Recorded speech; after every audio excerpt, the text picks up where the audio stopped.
manager's amendment, which can rewrite the whole bill.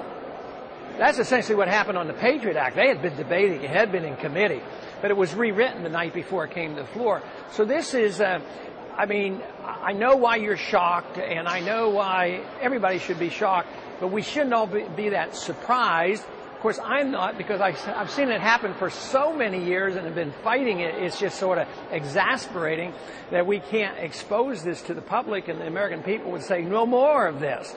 And if they knew exactly what's going on around here, I think a lot of incumbents would lose their seats. Exasperating, and I was ranting and raving about it this morning. I know it happens all the time, and I don't want to get too deep into philosophy, but the concept of, you know, if you ran a business, if anybody ran a business and an employee of the business committed the business to some fantastic expenditure on the basis of a 1,000-page document, and the employee didn't read the document, and the employee wouldn't let the employer see the document, well, the employer should fire the employee. That is almost literally what happened in the House of Representatives yesterday. You guys work for us.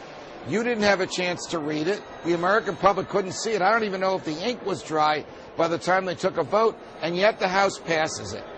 Never mind that it does the unthinkable, which is to raise taxes in a recession, but the manner in which it happened is so antithetical to the government that Jefferson and Madison thought they were giving us. It's just mind-boggling that this can happen over and over again, and the same people who do it keep getting returned to Congress.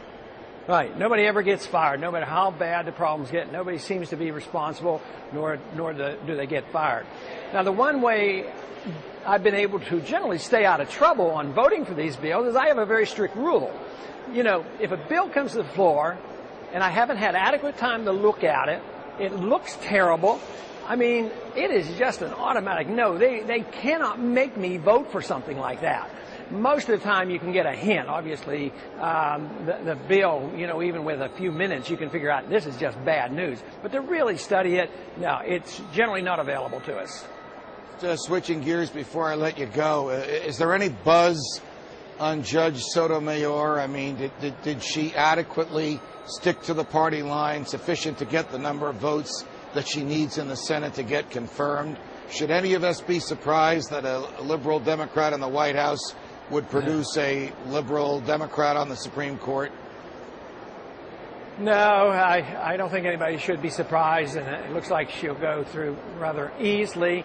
The only thing that we can do, and I don't know whether there's much hope for this, is sometimes liberal appointments by Democrats turn out to be a little bit better than we expect, and sometimes conservative appointments by Republicans turn out to be a lot worse than we expected. So let's hope for the best, but I think she'll be a member of the court. Congressman Ron Paul, thanks very much. Thanks for opening the show with us yet again. We'll see you next Wednesday. Thank you. Thank you. Joining me now is G. Edward Griffin, the film producer, the political lecturer, and the author of Creature from Jekyll Island. Ed Griffin, welcome to Freedom Watch. Well, thank you. It's a pleasure to be here. Thank you. And, of course, I wish you were actually here in body rather than in spirit and in voice, but it's good of you to join us. What is, I think I know what it is, and many folks watching and listening and logging on do, but for the sake of those who don't, what is the Creature from Jekyll Island? Well, that's the title of my book, but the reason I use that title is because the Federal Reserve System was created on Jekyll Island off the coast of Georgia back in 1910 at a highly secret meeting there where they denied that the meeting ever took place for a long time. They wouldn't tell anybody who was there, what they were doing. And when I discovered that the Federal Reserve was created under those conditions of secrecy and denial, it aroused my curiosity, and that's kind of what triggered me into the research project. But I'm talking about the Federal Reserve, and the reason they went off the radar screen, you might say, to create this thing was because the public was expecting the Federal Reserve to be some kind of a means of controlling the big bad bankers. And that's how the law was presented to the voters and to Congress, I might add. Right. But the truth is that the people who created the Federal Reserve System were the very big, bad bankers they were trying to control. And that's the reason they had to hide everything and why they went to Jekyll Island to do that. Those big, bad bankers, of course, still have control today. It's a very, very unusual governmental entity. I have, in condemning its secrecy, said that the job of the CIA is to steal secrets and to keep secrets. Yet we know more about the CIA than we do about the Federal Reserve. If the president gets to appoint the Board of Governors, why isn't there a little bit more transparency? Has any president since 1913 said to these folks before he appoints them, I want to know, and the people that elected me want to know what the heck is going on over there? No, they haven't. And the reason they haven't is because they're totally intimidated by the financial and political power that's held in these this conglomerate of banks. It's really become the other way around. We used to think that the Federal Reserve was to be controlled by Congress, and now we find with the passage of years that it's the other way around, that Congress is controlled by the Federal Reserve. And you can see that playing out in the halls of Congress in the last few months, where the Federal Reserve says we ought to do this, or we want to do that, or we're going to do this, and Congress just buckles right down and says, yes, sir, and here's my vote.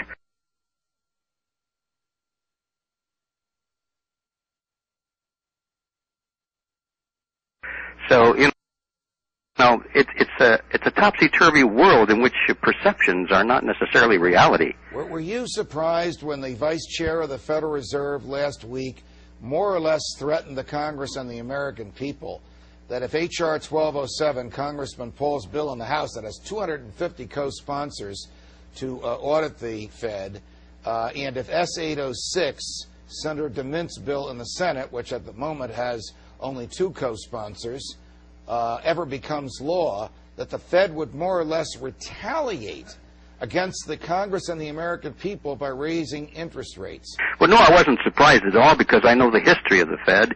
See, the Federal Reserve System is generally called a central bank.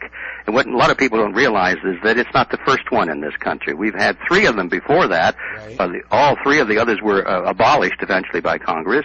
But the last one was called the Second Bank of the United States. And when it was attacked by President Jackson and Congress, they deliberately, this is back in 1834, Nicholas Biddle, who was the head of the central bank, set about to cause as much havoc in the economy as possible and then blame it on Jackson's anti-bank policies. Right. You know, these guys are absolutely ruthless. They'll do anything to perpetuate their power. I love the Andrew, without getting too historical, it's a great one-liner and I have to recount it.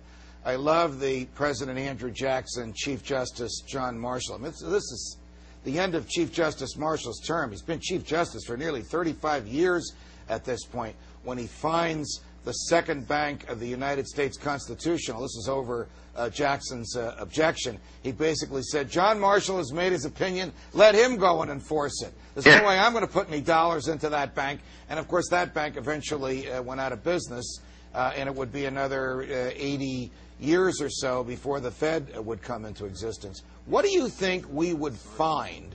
What is it more likely than not we would discover if the Fed were to be audited sometime in the near future? Oh, I love that question, because when I wrote my book, I discussed the issue of auditing the Fed, and although I do favor it, especially for the current reasons of finding out who is getting this money and all the secret deals that were made, when I wrote the book, I said, why? We don't need to audit the Fed. We need to abolish the Fed.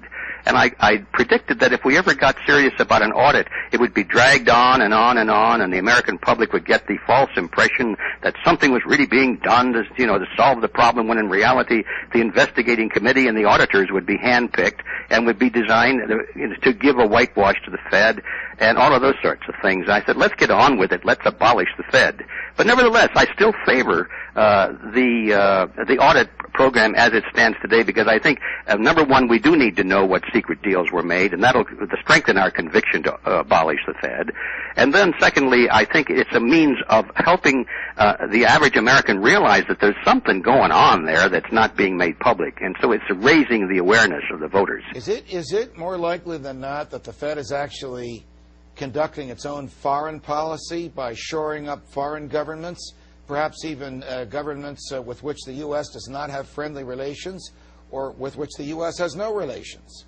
Well, I think that's definitely true. We must realize that these people are not just financiers. They're not just international financiers, but they have great political influence and political agendas as well. you find these same individuals and the organizations which they represent interlocked with the State Department and our foreign affairs